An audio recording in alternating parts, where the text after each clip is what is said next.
साथियों, एसपी साहिबा विधवा बनकर जेल में पहुंची, जहां जेलर साहब ने उन्हें अबला नारी समझकर केबिन में बुलाकर अकेले में की छेड़खानी। लेकिन फिर एसपी साहिबा ने जो किया उसे देखकर आपके भी रोंगटे खड़े हो जाएंगे। इस घटना की शुरुआत होती है साथियों उत्तर प्रदेश के बहुत छोटे से गांव से।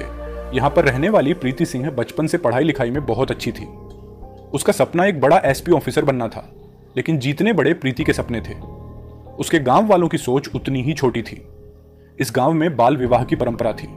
वैसे तो लड़कियों को बोझ समझा जाता था, लेकिन अगर किसी के घर में लड़की पैदा होती थी तो यही कोशिश की जाती थी कि 13 से 14 वर्ष की उम्र में उसका विवाह करा दिया जाए, ताकि आगे उसके भविष्य की जिम्मेदारी उसके माँ बाप पर ना रहे। यहां तक कि जब गांव में लड़का पैदा होता था तो ढोल नगाड़े पीटे जाते थे। लेकिन इसी गांव में जब किसी लड़की का जन्म होता था तो पूरे गांव में कहीं भी खुशी जाहिर नहीं की जाती थी। यहां तक कि लड़की के माँ बाप भी काफी उदास दिखते थे। यही उन लोगों के छोटी सोच का प्रमाण था।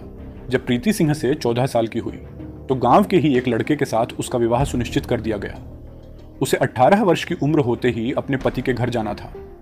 उसके माता पिता ने प्रीति सिंह को कहा कि तुम्हारे पास 4 साल का समय है, जो करना हो जिंदगी में कर लो। उसके बाद तुम्हें अपने पति के घर जाना है और चूल्हा चौका संभालना है। लेकिन प्रीति सिंह अपने सपनों को यह टूटते हुए नहीं देख सकती थी। उसे एक बड़ा एसपी ऑफिसर बनना था। उसने कई फिल्मों में देखा था कि लड़कियां भी पुलिस ऑफिसर बन सकती हैं और एक ऑफिसर को हर जगह सम्मान मिलता है, पद प्रतिष्ठा मिलती है। वह अपने माता पिता का नाम भी रोशन करना चाहती थी, लेकिन उसके सपनों की उसके माता पिता को बिल्कुल भी परवाह नहीं थी। उनका ऐसा कहना था कि अगर तुम हमारी लाश पर से गुजरना चाहती हो तभी इस तरह का कोई भी सपना देखना, क्योंकि अगर तुमने पंचायत की बात नहीं मानी तो यह लोग हमें गांव से बाहर निकाल देंगे। अगर तुम चाहती हो कि बुढ़ापे में तुम्हारे माता पिता दर दर की ठोकरें खाएं, तभी तुम इस तरह का कोई भी सपना देखना। अपने माता पिता की पीड़ा को देखकर प्रीति ने अपने सपनों को ध्वस्त कर दिया और घर में ही चूल्हे चौके का काम करने लगी। जैसे तैसे जिद करके उसने 12वीं तक की पढ़ाई पूरी कर ली थी। जब वह 18 वर्ष की हुई तो उसे नीरज के हवाले सौंप दिया गया। साथियों, आपसे विनम्र निवेदन करता हूं कि आप वीडियो को लाइक और हमारे चैनल को सब्सक्राइब जरूर करें। आपका एक लाइक और सब्सक्राइब हमें साहस प्रदान करता है। नीरज वही लड़का था जिसके साथ 12 वर्ष की उम्र में प्रीति का बाल विवाह कराया गया था। नीरज बिजनेसमैन था। जब उसे 3-4 साल का अनुभव हो गया तो उसने सोचा कि मुझे शहर जाकर कोई बड़ा काम करना चाहिए। इसके बाद वह प्रीति को भी अपने साथ पास के बड़े शहर में ले गया। शहर में आकर प्रीति को एक बार फिर अपने सपनों की झलक दिखाई दी। यहां उसने देखा कि कई लड़कियां यूपीएस एसएससी की तैयारी कर रही थीं। यह देखकर उसने अपने पति नीरज से इच्छा जाहिर की, मैं भी एक ऑफिसर बनना चाहती हूं, क्या मैं इसकी पढ़ाई की तैयारी कर सकती हूं? नीरज पूरे समय अपने काम में व्यस्त रहता था और प्रीति अपने घर पर अकेली रहती थी। उसने उसे इजाजत दे दी, तुम अपने खाली समय में यूपीएसएससी की तैयारी कर सकती हो। इसके बाद प्रीति ने दिन रात मेहनत करनी शुरू कर दी। हालांकि वह किसी कोचिंग संस्थान नहीं जा सकती थी, क्योंकि उसे यह बात गांव तक पहुंचने नहीं देनी थी। अगर गांव वालों को पता चलता तो वे नीरज को भी वापस बुला लेते। नीरज ने अपना काम करके प्रीति को भी सपोर्ट किया। प्रीति ने अपने सपनों को पूरा करने के लिए किसी भी हद तक जाने का निर्णय लिया। उसने इस मौके का भरपूर फायदा उठाया और यूपीएसएससी की तैयारी में दिन रात एक कर दिया। जब नीरज ने देखा कि प्रीति अपनी पढ़ाई में पूरी लगन दिखा रही है तो उसने उसके लिए जरूरी किताबों का बंदोबस्त किया। जब प्रीति ने यूपीएसएससी की परीक्षा दी तो मात्र 1 साल में बिना किसी कोचिंग संस्थान के सहयोग के उसने परीक्षा पास कर ली। उसकी रैंक ठीक ठाक थी और उसे एसपी ऑफिसर का पद प्रदान किया गया। ये वाकई में एक बहुत बड़ी बात थी। उसे सरकारी गाड़ी, आवास और सम्मान मिला। तब तक वे लोग किराए के मकान में रहते थे, लेकिन आज प्रीति की वजह से नीरज के पास भी एक अच्छा सरकारी आवास था। वह प्रीति के साथ रहने लगा। जब यह बात गांव तक पहुंची कि गांव की एक लड़की एसपी ऑफिसर बन चुकी है तो गांव के सभी मर्दों का सिर झुक गया। यह वही गांव था जहां महिलाओं को पढ़ने लिखने की इजाजत नहीं थी। बाल विवाह एक परंपरा थी और महिलाएं घर की 4 दीवारी तक सीमित रहती थीं। लेकिन प्रीति ने इन परंपराओं को तोड़ते हुए वह मुकाम हासिल किया था जो वाकई तारीफ के काबिल था। हालांकि इसके बाद प्रीति की जिंदगी में एक ऐसी घटना हुई जिसने उसकी पूरी दुनिया बदल दी। आखिर ऐसा क्या हुआ जिसके कारण प्रीति विधवा हो गई और उसे जेल जाना पड़ा? साथियों, कुछ समय बाद नीरज का बिजनेस में गिरावट हो गई और बेरोजगारी ने उसे अंदर से तोड़ दिया। उस वक्त प्रीति एसपी ऑफिसर के रूप में शहर में अपनी जिम्मेदारी निभा रही थी। वह रोजाना 10 घंटे की ड्यूटी करती थी, लेकिन नीरज का बेरोजगार रहना दोनों के रिश्ते में खटास पैदा कर रहा था। धीरे धीरे लोगों ने नीरज को ताने मारना शुरू कर दिया। तुम बीवी की कमाई पर जीने वाले इंसान हो। ये ताने नीरज को परेशान करने लगे और उसने शराब का सहारा लेना शुरू कर दिया। अब आए दिन प्रीति और नीरज के बीच झगड़े होने लगे। नीरज का कहना था, तुम नौकरी छोड़ दो और मेरे साथ गांव वापस चलो। मैं पुरानी फैक्ट्री में काम कर लूंगा, कम से कम मुझे लोगों के ताने तो नहीं सुनने पड़ेंगे। लेकिन प्रीति ने कहा, यह मुकाम मैंने बड़ी मेहनत से हासिल किया है। यह सम्मान हर किसी को नसीब नहीं होता। तुम लोगों की बातों पर ध्यान मत दो और कोशिश करते रहो, तुम्हें भी जल्द ही अच्छी नौकरी मिल जाएगी। लेकिन नीरज ने उसकी बात मानने से इनकार कर दिया। नीरज की मानसिक स्थिति बिगड़ती जा रही थी। अब कोई दिन ऐसा नहीं था जब दोनों के बीच झगड़ा ना हो। एक रात नीरज शराब के नशे में पूरी तरह धुत था। उसने प्रीति से कहा, अब बस बहुत हुआ, हमें अभी इसी वक्त गांव के लिए निकलना है। प्रीति ने मना कर दिया और कहा, तुम अकेले गांव चले जाओ, मुझे तुम्हारी जरूरत नहीं है। नीरज यह सुनकर बौखला गया और गुस्से में शराब की बोतल उठाकर प्रीति के सिर पर दे मारी। प्रीति का सिर फट गया और खून बहने लगा। इसके बाद नीरज ने उसी बोतल से प्रीति की जान लेने की कोशिश की।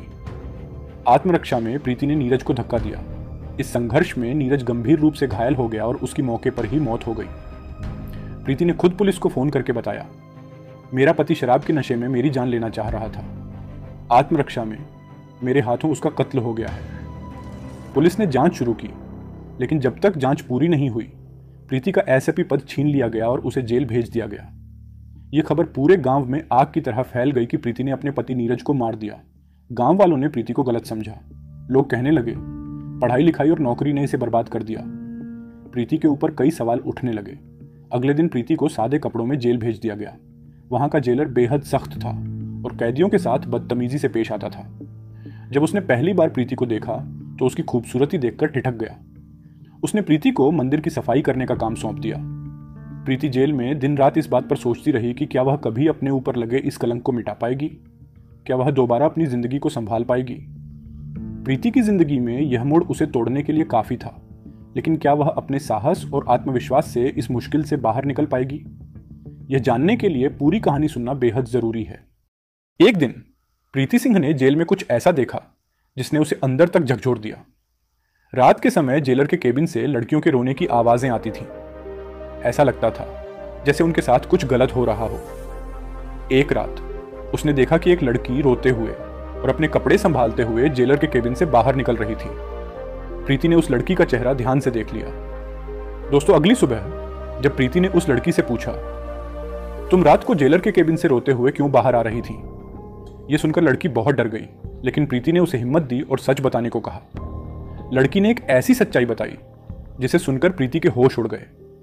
लड़की ने कहा, यह जेलर बहुत गंदा आदमी है। वह रोज एक नई लड़की को अपने केबिन में बुलाता है और उसका शोषण करता है। वह धमकी देता है कि अगर उसकी बात नहीं मानी तो हमारी सजा बढ़ा देगा। डर के मारे हर लड़की उसकी बात मानने को मजबूर हो जाती है। यह सुनकर प्रीति को बहुत बड़ा झटका लगा। उसे विश्वास नहीं हो रहा था कि जेल में महिलाओं के साथ इतना बड़ा अन्याय हो रहा है। उसने सोचा, भगवान ने शायद मुझे विधवा बनाकर इस जेल में इसलिए भेजा है ताकि मैं इस जेलर की सच्चाई दुनिया के सामने ला सकूं। प्रीति पहले एक एसएपी ऑफिसर थी, लेकिन अब वह एक कैदी के रूप में जेल में थी। उसके पास न तो पावर था न कोई साधन, लेकिन उसने ठान लिया कि वह किसी भी कीमत पर इस अन्याय को रोक कर रहेगी। एक रात जेलर ने सभी कैदियों के सामने प्रीति को अपने केबिन में बुलाने की डिमांड की। वह समझ गई कि यह उसका शोषण करने की कोशिश है, लेकिन उसी दिन दोपहर में अदालत ने फैसला सुनाया कि प्रीति ने अपने पति नीरज की हत्या आत्मरक्षा में की थी। वकील ने साबित कर दिया कि नीरज एक शराबी और हिंसक व्यक्ति था जो प्रीति को प्रताड़ित करता था। अदालत ने प्रीति को निर्दोष घोषित कर दिया और रिहाई का आदेश दिया। शाम 5 बजे प्रीति जेल से बाहर आ गई, लेकिन वह जानती थी कि उस जेलर के अत्याचार से अन्य महिलाएं अब भी पीड़ित हैं। उसने इस अन्याय को खत्म करने की ठान ली। प्रीति को दोबारा एसएपी पद पर बहाल कर दिया गया। अखबारों में छपा कि किस तरह उसने एक शराबी पति के खिलाफ लड़ाई लड़ी, लेकिन उसका असली लक्ष्य जेलर को सजा दिलाना था। प्रीति ने भेष बदलकर एक साधारण महिला का रूप धारण किया। उसने पुरानी साड़ी पहनी और अपने बाल छोटे कर लिए ताकि कोई उसे पहचान न सके। वह कैदी बनकर उसी जेल में लौट आई जहां वह पहले थी। उसने अपने कपड़ों में एक स्टिंग कैमरा छुपाया और उस जेलर की सच्चाई उजागर करने का फैसला किया। रात के समय जेलर ने फिर से एक और लड़की को अपने केबिन में बुलाया। प्रीति को मन ही मन हताशा थी कि उस रात वह कुछ नहीं कर पाई। कई दिन ऐसे ही बीत गए। आखिरकार एक दिन वह समय आ गया जब जेलर ने प्रीति को अपने केबिन में बुलाया। उसने कहा, तुम बहुत खूबसूरत हो, मैं तुम्हें जमानत दिलाने में मदद कर सकता हूं, लेकिन तुम्हें मेरी रात को रंगीन बनाना होगा। प्रीति ने उसकी बात मानने का नाटक किया। उसने अपनी साड़ी पर लगे स्टिंग कैमरा के जरिए हर हरकत रिकॉर्ड कर ली। जैसे ही जेलर ने उसके साथ जबरदस्ती करने की कोशिश की, प्रीति ने उसे जोरदार थप्पड़ मारा। उसने अपने आईडी कार्ड दिखाते हुए कहा, मैं एक एसपी ऑफिसर हूं, मैंने कई दिनों से तुम्हारी करतूतें देखी हैं, तुमने कई महिलाओं का शोषण किया है, अब तुम्हें इसकी सजा मिलेगी। प्रीति ने जेलर को गिरफ्तार कर लिया और उसका वीडियो सबूत अदालत में पेश किया। 20 महिलाओं ने भी उसके खिलाफ गवाही दी। अदालत ने जेलर को दोषी करार दिया। उसे जेलर पद से बर्खास्त कर दिया गया और 12 साल की सख्त सजा सुनाई गई। प्रीति ने अपने साहस और निडरता से यह साबित कर दिया कि अन्याय के खिलाफ खड़ा होना जरूरी है। उसके इस कदम ने समाज में महिलाओं के लिए सम्मान और न्याय की भावना को बढ़ावा दिया।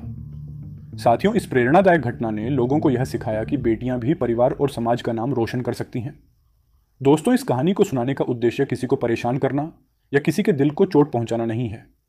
साथियों, ऐसी कहानियों को लाने का हमारा मेन मकसद समाज को जागरूक करना होता है।